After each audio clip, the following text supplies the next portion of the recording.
we start this week's Linux Week episode with a viewer query.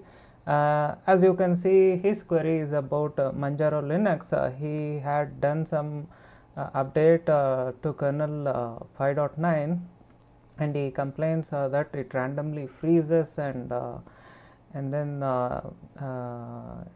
and it came to Windows since I used to. So his question is about why some devices can't handle Linux properly. So it looks something to do with the kernel update.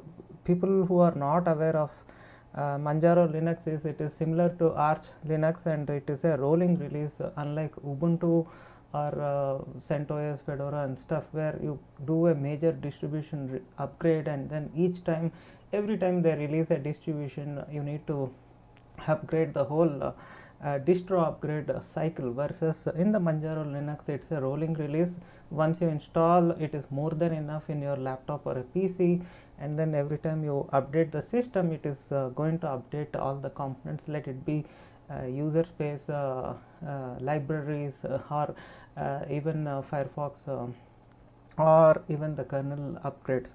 See, Manjaro I was using on my wife's laptop. It's a very old Dell laptop. I do have a look on how they customized. I mean, it finally boils down how they have customized the kernel, apart from any issues with the kernel itself. So I don't think so it is specific to 5.9. It may be because of some customization done during the kernel build, or maybe the case just some kind of incompatibility of his hardware with respect to that kernel. Perhaps even he can report it to the kernel team. But if you guys hit upon such issues, you can alternatively test with a different distribution, or you can check the kernel settings. One thing I noticed in Manjaro Linux is it is highly fine tuned for providing a smooth desktop experience. It has a preemption model little different than Ubuntu desktop. Traditionally, Ubuntu servers used to have low preemption set, in the sense when you do kernel compilation, you get this preemption model.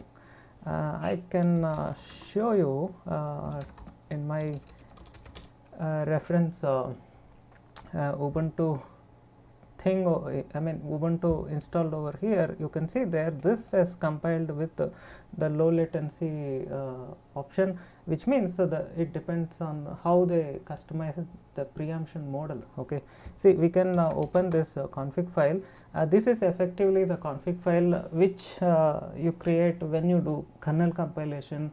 The .config file is what gets installed as config- whatever you see here in the boot folder. So you open this and you search it for preempt. Yeah, you can see there traditionally Ubuntu server used to have this preempt none set, which means it is not going to do excess preemption. So you will get more bandwidth in terms of multiprocess handling capabilities of the kernel, versus this is what will be set on a standard Ubuntu desktop release. Mine is based on Ubuntu Studio. Perhaps they have done some customization so that they enable this preempt mode, but you can also set preempt real time and all in upcoming kernel series. But anyway, in this case, in Manjaro usually they enable this, but other than that they may do some customization, and that is causing an issue. So in case if you have any issues like this, investigate and see why it is happening. And if you are a kernel developer, of course this is a good opportunity for you to learn and for you to debug, and if you find genuinely a bug, you can address even in Bugzilla of the kernel. Long back I have discussed a video episode on the same. You can see there tracking Linux kernel bugs. So this is the video. You can have a look. There is a way you can submit your bugs. In case if you find it's a genuine bug, you can submit and you can track, and if the kernel foundation guys, anyone have addressed, you can check and then see that it is getting addressed. So you too can discuss. In case if you have anything you want to discuss with me, send me an email or post your queries. In case if it catches my attention, perhaps I can discuss like this in the upcoming Linux Week series. Moving on, we have this interesting kernel bug. I was browsing through kernel bugsy. As you can see here, this is the home page, and you can go to relevant section. See, once in a while I browse through networking bugs, and something caught my attention. In the IPv4, there is a bug which user is complaining. If I open this, you can see the bug is over here, slow internet download speed. So the user is complaining is getting slow internet download speed. He even tried with Windows, and even he tried with various distributions and stuff like that. See, these things, in case if you get you can do some investigation. This can be due to the IPv4 stack itself, but it is quite rare because it's a hardware independent stack and it is quite mature at this point of time. But still, if there is any update, if there is something done, a new code has been added or something have been added, or done some modifications, it may lead to some inconsistencies. So if you get something like that, you can address. So this I was going through. The reason is when I changed my disk, I was also getting some slow internet speed, and I was checking the cables and stuff, and it turned out to be some oxidization in that cable terminals, Cat6 cable terminal. So I was cleaning that and put it back, and things are fine. I even thought let me do some further tests, but somewhat it got addressed. But in this kind of a issue, it may be due to that NICAD controller. See, even they are also asking, you can also check the performance with different network adapters and all. So this is quite common. This can be also due to driver issue. That is quite selective, and if you get like this, it's just yes, of course you can test with different distributions. You can also do one thing, you can take the same distribution and check with a different kernel, and you can isolate this issue. This is something. You can also test with iperf and various things. You can of course see this, when you do that, you are testing the network card performance. But if you do iperf or something, you can test the overall stack performance. You can do also certain iperf tests within your local system. You can test it with your laptop and with another laptop. Even Raspberry Pi is enough. You can connect and then you can test, because Raspberry Pi is not going to get that internet speed. So it is the local LAN. It may get much faster than this. Since Pi has 1 Gbps NIC cards, you can test it locally and check where could be the issue. It can be the IPv4 stack. You can isolate with your local setup. You don't need to test internet download speed. You can just isolate, and then it can be, we can't even rule out, it can be some issue with optimization of a router or something. Of course, since he tested with a different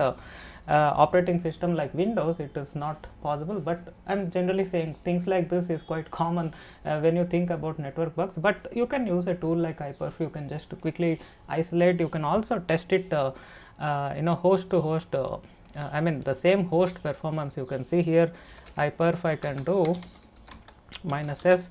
I can run a TCP server and I can connect iperf -c, and I can provide the local host address, and you can see there it will do some packet exchange. It sends a heavy amount of data, heavy full bandwidth of data as much as possible. So in the system I am getting around 30.4 Gbps.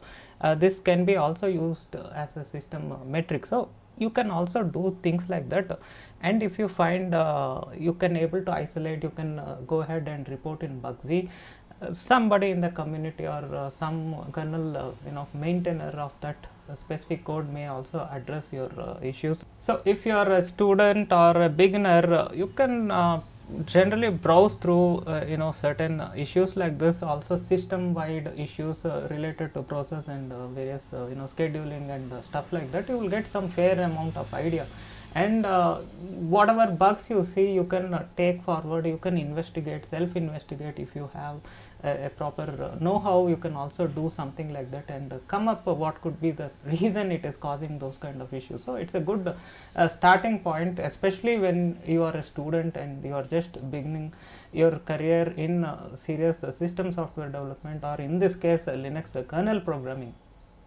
See, next we have this dual gigabit Ethernet router board. These router boards are quite common in the industry. These are not meant for B2C user base, which means consumer grade user base. It is meant for B2B, which means any organization or a vendor or a OEM will buy such hardware or the reference, and then they can make their own appliances out of it. Okay, so using this board one can make a Wi-Fi router, or since it has more processing power, because this comes with an ARM processor. You can see there ARM64A53 Athros chip, and it comes with 1 GB DDR3L RAM.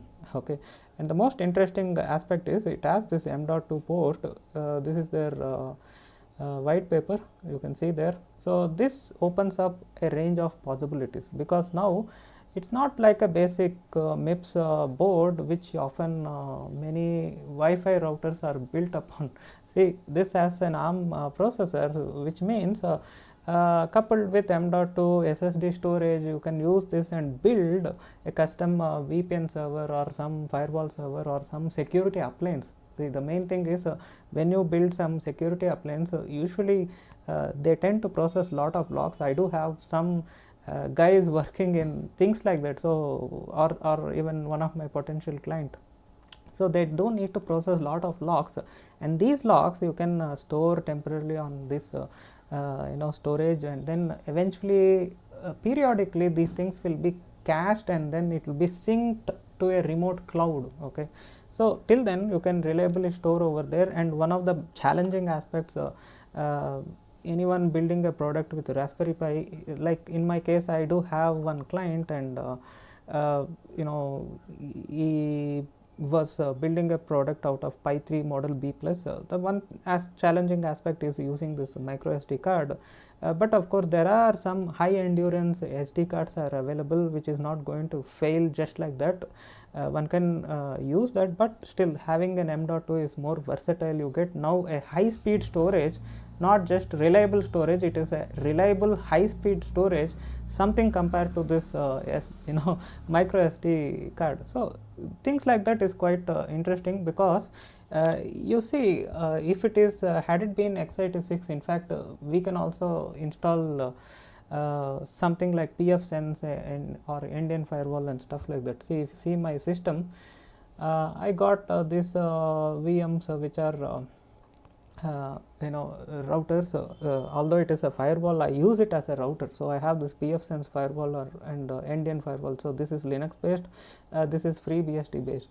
So I have these things and I use. But if there is any hardware like this, I can even install on that hardware and use it as a dedicated network appliance as well. But this is mainly meant to cater B2B product offering, so that any company can get this board and they can build their networking appliances, range of appliances based on such hardware offering.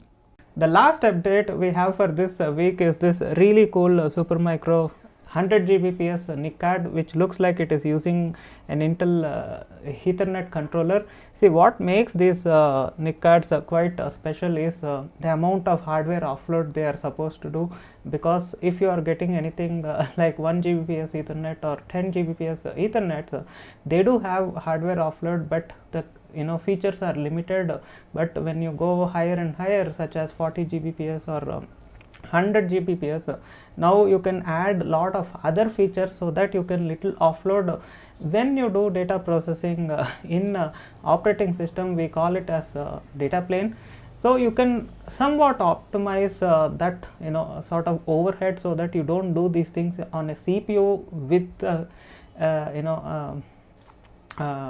with the software network stack, which means the Linux kernel's network stack, if you use it in a Linux server. But if you have something supported on a Ethernet NIC card itself, you can offload such features. For example, even this network interface card have certain offload features, such as other than the basic ones which you usually get it in ethtool command. You will get the basic offload. Even in my system, I can show you my Ethernet NIC card is going to show some features which it can offload.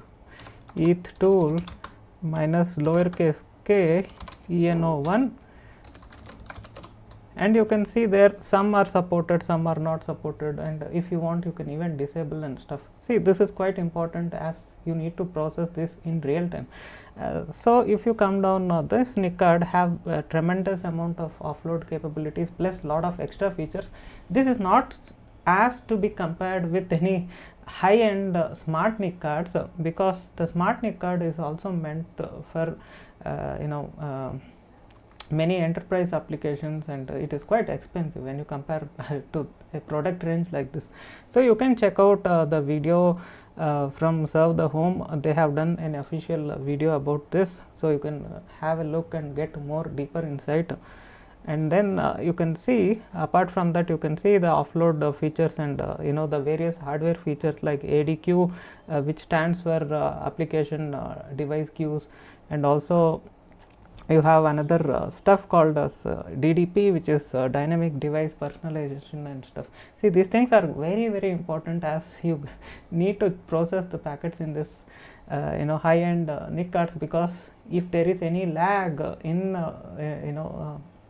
the software layer, NIC card, although it supports wire speeds, you can't push the traffic at that rates. Having said, we ignore the IO overheads, let it be the device reads or writes, whatever it is, we just ignore that. We just think theoretical maximum possible, how much you can pump the data out with a hardware like this. So if you want to optimize, you need to have some hardware features, or else you need to have extremely high-end server configuration or device configuration. If it is not able to cater, then it this hardware offload comes quite handy. So with this, I conclude this week's Linux Week. So hope you enjoyed the show. You too can discuss and participate. Be in touch via mail. Thanks a lot for joining me. Stay tuned. Have a nice day. Bye bye.